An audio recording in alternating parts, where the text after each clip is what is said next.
Aujourd'hui, c'est une conjoncture économique qui échappe à tous les parties, que ce soit les pouvoirs adjudicateurs ou les co-contractants. Donc la première chose, échanger, se parler en toute bonne foi et en toute transparence pour assurer la meilleure exécution du contrat possible et surtout lorsqu'est en jeu le service public.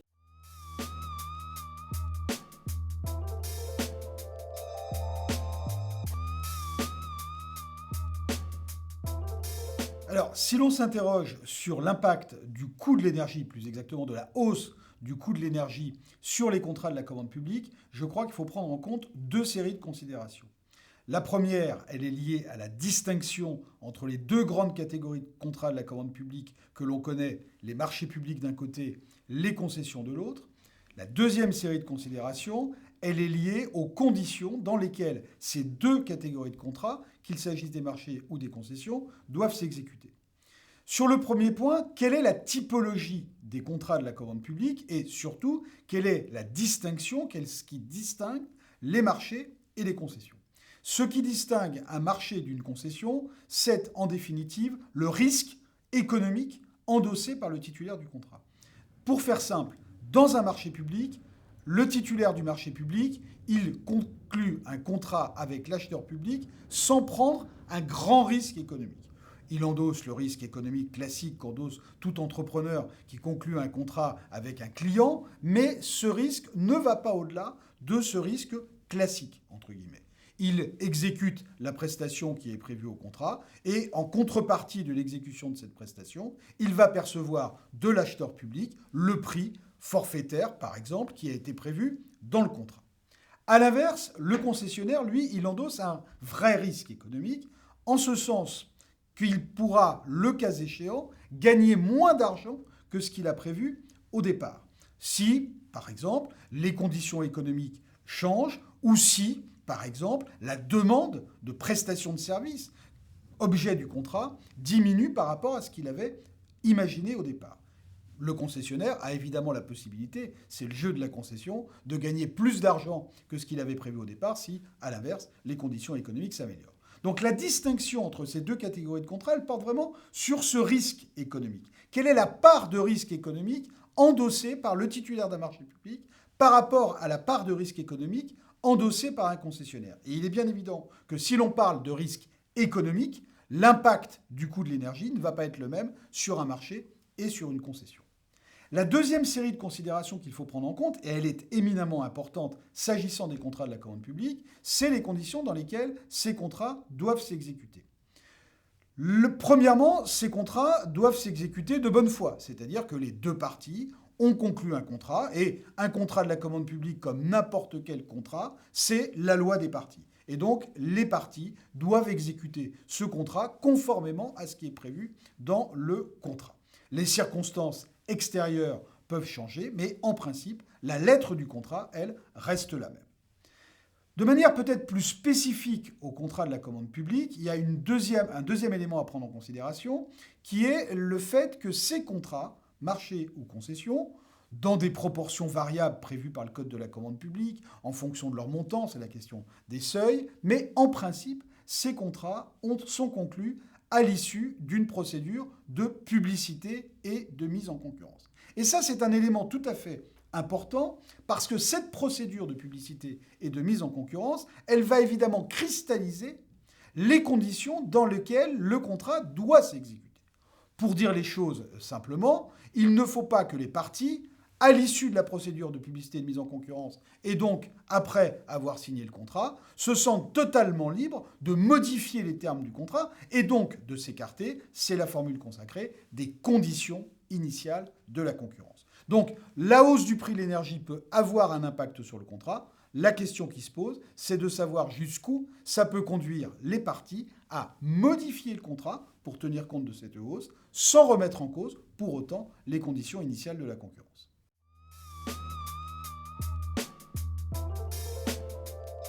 Alors, par définition, non, puisqu'il s'agit d'une hausse du coût de l'énergie, c'est-à-dire que les conditions d'exécution des contrats administratifs sont rendues plus onéreuses, et donc on ne parle pas de pénurie, mais juste d'une hausse excessive, donc les conditions sont effectivement rendues plus difficiles, sachant que En plus, la difficulté d'exécution, elle n'est que temporaire.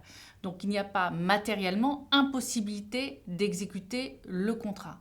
Bien au contraire, il y a une obligation pour les co-contractants pour adjudicateurs, au contraire, d'assurer la continuité de l'exécution du contrat. Encore plus d'ailleurs dans les concessions, où est en jeu le service public. Et donc, on ne peut pas unilatéralement pour le co-contractant prendre prétexte de la hausse du coût de l'énergie pour arrêter l'exécution du contrat.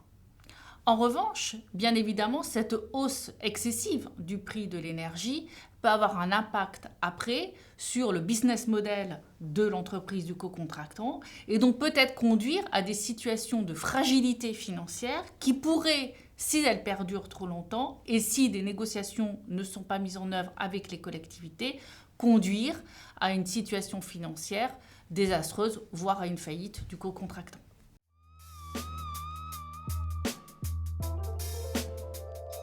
Alors, la théorie de l'imprévision, c'est une théorie qui est née d'un important arrêt du Conseil d'État du 30 mars 1916, l'arrêt Compagnie Générale d'Éclairage de Bordeaux, l'affaire dite du gaz de Bordeaux. Et la théorie de la prévision, pendant très longtemps, elle a été très spécifique au contrat administratif. Le juge judiciaire refusant d'ailleurs de transposer cette théorie de l'imprévision à propos des contrats de droit privé. La théorie de l'imprévision, elle permet aux parties, face à une situation qui leur est extérieure, c'est une première condition importante, qui est irrésistible, qui était imprévisible au moment où le contrat a été conclu, et surtout qui bouleverse les conditions générales d'exécution du contrat, de pallier provisoirement cette situation en versant à l'une des parties, celle qui s'estime lésée par la situation d'imprévision, une indemnité. Très concrètement, l'objectif de cette indemnité d'imprévision, qui est destinée à rétablir l'équilibre économique du contrat, l'objectif de cette indemnité d'imprévision, c'est d'assurer la continuité de l'exécution du contrat. Et en particulier, lorsqu'il s'agit d'une concession de service public, la continuité du service public. Et c'est d'ailleurs ce qui explique qu'à l'origine, la théorie de l'imprévision s'appliquait dans le domaine des contrats administratifs, puisqu'il s'agissait de contrats de service public, et pas dans les contrats de droit privé, dans lesquels la sensibilité à la continuité du service public était évidemment absente. Donc, la théorie de l'imprévision, elle permet, je le répète, de pallier une situation qui met en péril la continuité de l'exécution du contrat. La personne publique accepte alors, si les conditions sont réunies, et je les ai rappelées, de verser à son co-contractant une indemnité d'imprévision qui va permettre de rétablir l'équilibre économique du contrat. J'ajoute, et c'est un point très important, que la théorie de l'imprévision, c'est une théorie qui, par définition, ne s'applique qu'à une situation provisoire. C'est provisoirement que l'on va pallier ce bouleversement de l'équilibre économique du contrat. Si la situation se prolonge, évidemment, on n'est plus dans une situation d'imprévision, on tombe dans une situation de force majeure à laquelle s'appliquent d'autres éléments.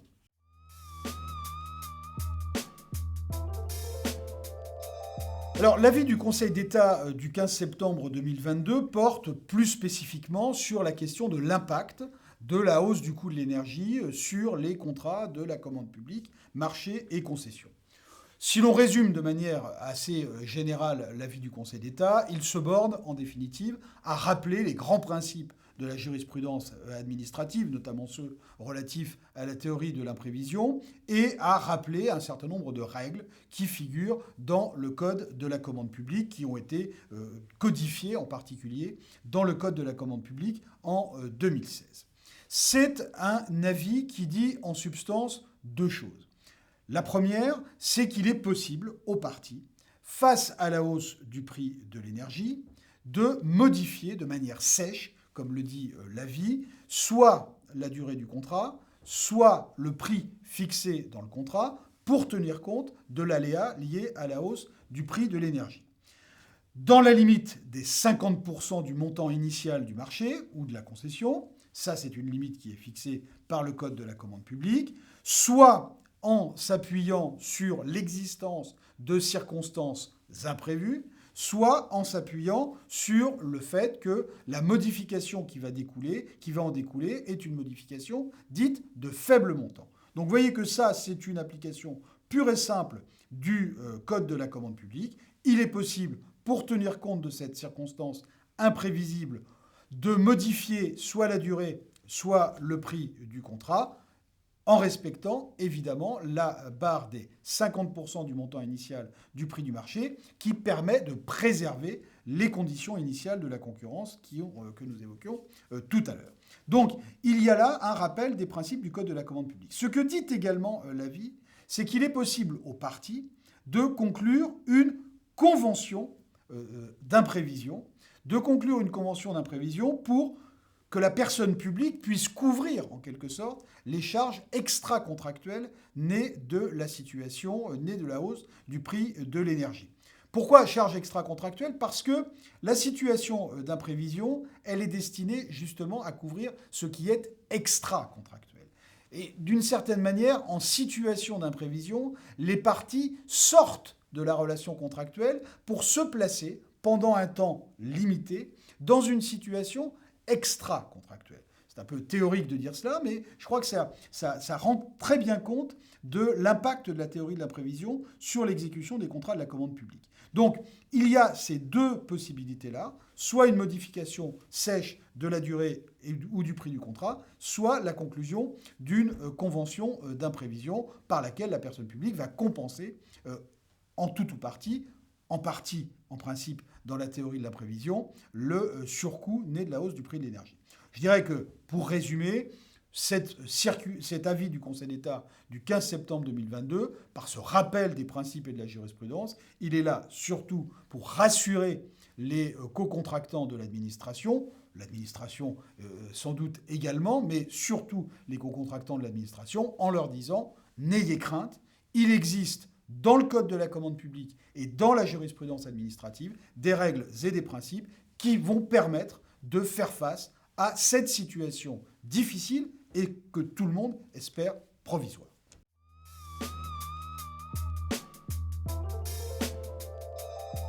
Alors, la circulaire de la Première ministre, elle vise surtout à sensibiliser les collectivités territoriales, les établissements publics et plus généralement les administrations à la nécessité de prendre en compte la hausse excessive du coût de l'énergie. Et donc, c'est vraiment une sensibilisation des recommandations qui sont effectuées suite à l'avis du Conseil d'État. Donc, les trois principaux apports de cette circulaire, on peut dire qu'on peut les résumer comme ça. Premièrement, prévoir dans les marchés publics des prix révisables. Il faut pouvoir tenir compte des fluctuations économiques en jeu et donc adapter le contrat, que le prix du contrat soit adapté au fur et à mesure de son exécution. Donc c'est quelque chose qui existe déjà dans le Code de la commande publique et là, la circulaire impose quelque part l'obligation de suivre cette recommandation de prix révisable. Le deuxième apport de la circulaire, c'est sur cette convention d'imprévision. Puisque le Conseil d'État l'a rappelé, on peut se trouver dans une situation d'imprévision et donc prévoir une convention qui vient couvrir la hausse, les charges supplémentaires que supporte le co-contractant, des charges donc extra-contractuelles par le biais d'une convention, et elle vient régler finalement cette indemnité. Ce qu'apporte la circulaire, c'est de dire cette indemnité, elle va être calculée à un moment T de l'exécution du contrat, mais si on se trouve dans le cas de concessions qui sont des contrats plutôt de longue durée, ou certains marchés publics qui peuvent être aussi sur plusieurs années, pluriannuels, dans ce cas-là, la circulaire dit il ne faut pas hésiter à prévoir une régularisation de l'indemnité en fin de contrat. Ça, c'est un point essentiel puisque sinon, ça supposerait que le co-contractant n'ait pas eu l'indemnisation la plus globale sur son contrat. Troisième apport, ça concerne les marchés publics de droit privé, puisque c'est un peu une coquetterie, mais certains marchés publics ne sont pas tous des contrats administratifs. Et là encore, la circulaire, elle précise bien que les modifications qui peuvent être effectuées dans ces contrats de droit privé doivent respecter le code de la commande publique pour évidemment éviter le contournement des règles de passation des contrats. Donc c'est une clarification, ce n'est pas un apport essentiel, mais c'est une clarification pour dire oui, vous pouvez vous aussi, dans le cadre de contrats privés, appliquer les modifications, c'est-à-dire modifier par exemple jusqu'à 50% le coût de votre contrat.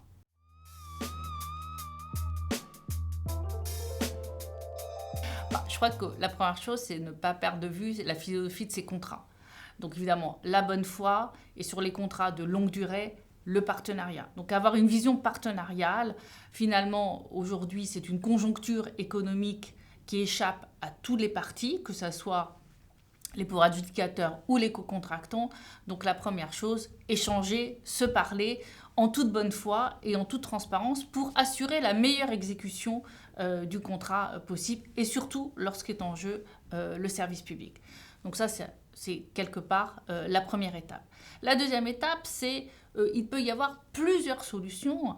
Il n'y a pas uniquement finalement l'indemnisation d'une charge extra-contractuelle. Il peut y avoir par exemple des allongements de durée de contrat qui peut être aussi une solution et qui permet quelque part de sauvegarder, de limiter le budget des collectivités. Et donc ça peut être une solution dans certains cas, sachant que ces solutions peuvent évidemment se mixer.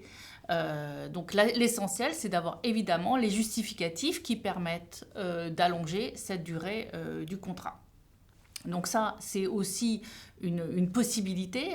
Et troisième possibilité, aussi, quelque part pour le co-contractant, c'est saluer l'effort que peut faire la collectivité. Et saluer l'effort, comment finalement on le contractualise, c'est de dire mon co-contractant public, il est là lorsque j'ai un problème, lorsque j'ai une difficulté, il est là parce que moi aussi j'assure évidemment la continuité du service public.